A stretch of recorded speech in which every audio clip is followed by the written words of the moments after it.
Hey guys, so I just wanted to check out a pretty cheap Android phone here, very budget handset which should give you a good value for money experience. This is the Oukitel K4000 Pro. Now usually I don't buy no-name kind of brands because I know that the software support isn't going to be very good, but Oukitel does have actually quite a good reputation when it comes to their phones, updating them. So I wanted to see how the experience was here on this particular device, and I think we're getting a phone which has some decent specs here. So Android 5.1 Lollipop, 16 gigs internal storage, 2 gigs of RAM, and a massive 4600 mAh battery for your 3-day usage. So let's have a look, see what it is, and if it's worth it here. And so we do have quite a nice presentation, and let's get it out. Wow, that is a big boy. That is a big one. I mean, the first thing I've noticed about this is it's heavy. This, you could do some damage to someone with this. I mean, wow, that is heavy. So let's just see what you get in the case, the box, should I say. So charger, very nice, we will need that, and a warranty. So you can see you might want to fill that in, and obviously a manual. Well, it should be quite straightforward, to see what you do here. So let's just get it out of this case and unpeel this. Wow, this is a chunky one. This reminds me of phones, really back in the day. I mean, look at that though, that's quite nice build quality. Reminds me of the Note 4 here. That feels very solid. Wow, this is built like a tank, There's no lightness with this, seriously. You could really do damage with someone, or this could stop a bullet actually. So I think we're getting a camera here as well as a micro USB at the top.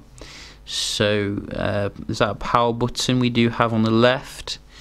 So let's boot it up. I'm not really keen on the red icons here. Red icons are pretty annoying because I can't really see them, being a bit color blind. Is it going to boot up? Oh dear, it's even messing my camera up, isn't it? So we don't have any juice, it looks like. When was the last time this happened? So from massive battery I would expect to have juice. So I had to actually charge the phone because it was flat, so we can resume here now that the device is turned on. So just going to quickly set this up and see what we're getting here. So it looks like we're getting 2G speeds here, and we can just put my password in. Screen isn't too bad actually, for a phone which costs less than 100. I think it's 720p actually, LCD. I think this is a screen protector and we don't do them here, so I might get rid of that soon. We can just quickly skip through this. So familiar Android Lollipop here, and in we go. So we are presented with the screen here, the home screen, which is nice. And if we just go to the display and have a look, I think this is probably the brightest it does go. So serviceable, in terms of the brightness here, definitely viewable. and it looks like quite a smooth performer. I think we're getting MediaTek 6735P processor, which I've never heard of, but you can see 16 gigs internal storage, 2 gigs of RAM to keep things ticking nicely. There's not much information about the camera, like the megapixel, but I'm assuming probably about 13 megapixel or something like that. Can you even go into the camera? I think you can. There we go. So you can see this is the interface, and we do have something here you can just quickly take a picture of.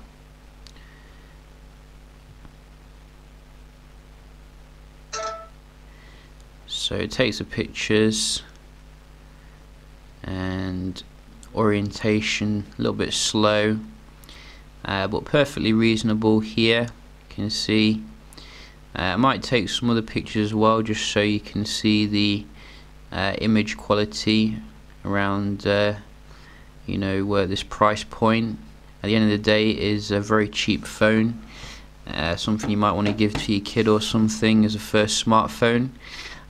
So I'm not really expecting too much, and hopefully, you know, it can meet your requirements.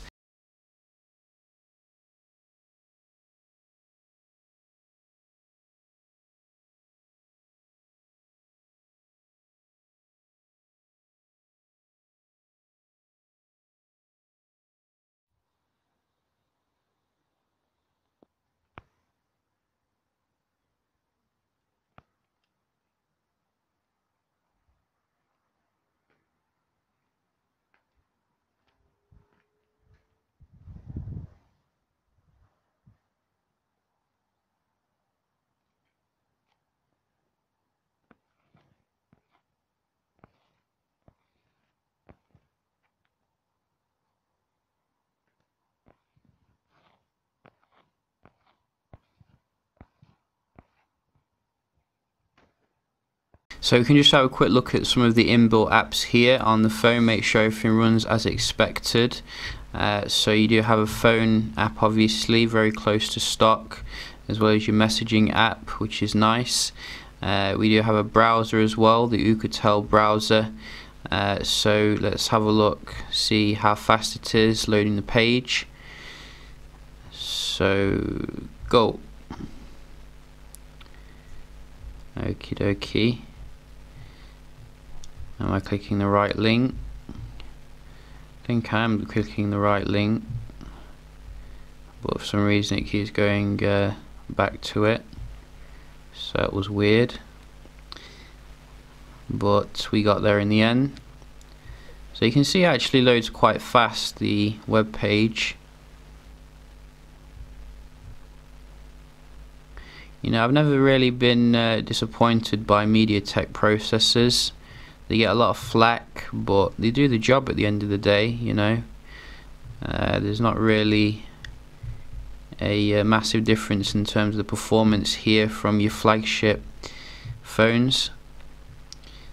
I think the screen could be a little bit better in terms of the viewing angles, but you know, at least it's not a resistive display. Got to keep in mind the price here for the handset. So you know, it does the job here, and some other weird stuff are built into it.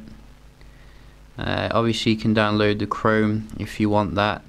What else do we have here? So power saver, so some sort of power saving mode. Not that you'll probably need it with a battery 4000 mAh. I mean, that's probably the largest you'll find on any phone. You got a file manager, which is nice. What else do we have? All the inbuilt stuff you'll find on other phones. FM radio as well, and a torch app, which he does have a flash.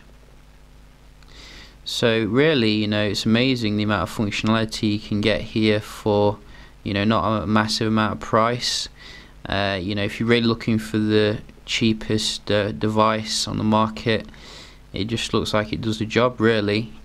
And if there's anything else in the settings here, so I think we have some gesture motions, like you know, your silence motion, as well as some other things. Screenshot, double tap to lock, so that works. Double tap the home screen. Would have been nice if you could open it up again that way. But yeah, you know, some nice software features here, gets the job done. So can it play GTA? That's the main thing here. So we're just going to have a look. Everything is on the max, and if it can play this, it can be pretty nice.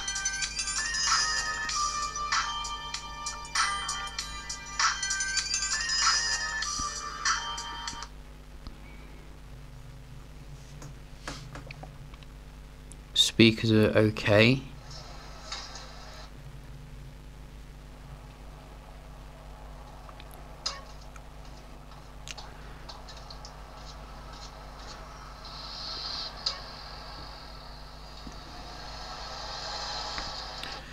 So you can see it's struggling a little bit on the highest setting,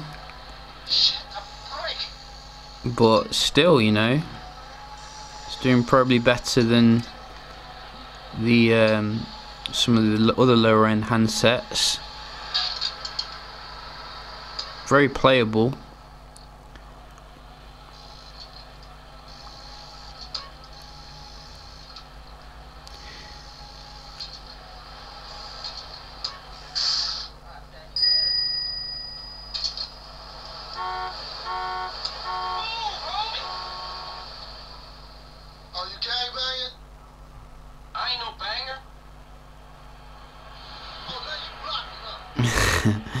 So yeah, you know, very playable here.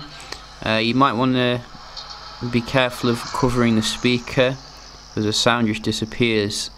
But you know, at the end of the day, the gaming works, and that's the main thing here. So that is nice. Just going to remove this screen protector if we can, because you know, I'm just not keen on them really. If we can get it off. It's quite stuck on actually. So I think we're running like the skin here of the manufacturer, so no app drawer obviously, but there is obviously some stock kind of things here, such as a notification shade, which is nice. And overall, you know, I think really if you're looking for something to give to someone like who wants their first smartphone, or you know, like a child here, this is an excellent choice. I think these are about $80 or something. I will leave a link in the description so that you can have a look, which is, you know, dirt cheap for a phone which you know, will do the job. And the build quality feels very solid here. A little bit heavier than the Note 4, but it does actually remind me a lot of the Note 4 in terms of the build quality, so that is pretty nice. So yeah, hope you enjoyed this little video here if you're looking at this phone, and if you've got any questions, do let me know. I'll see you in the next one. Cheers.